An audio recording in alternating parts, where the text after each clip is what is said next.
Hello, আজ আমি বানিয়েছিলাম খুব সহজ, স্বাস্থ্যকর আর টেস্টি ম্যাঙ্গো সাবু কাস্টার্ড। মাত্র কয়েকটা উপকরণ দিয়েই বানিয়েছিলাম, কিন্তু দেখো, ভিডিও করতে আমি ভুলেই গেছি।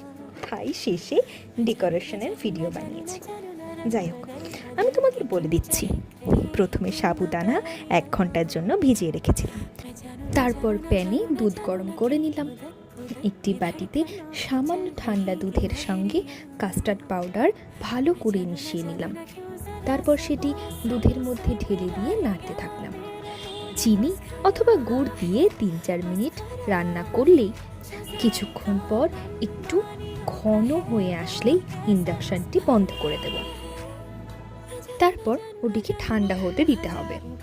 এবার ডেকোরেশনের জন্য আমি সিজনাল ফল, যেমন আমি আম দিয়েছি এবং অ্যালমন্ডস, ওয়ালনাটস দিয়েছি।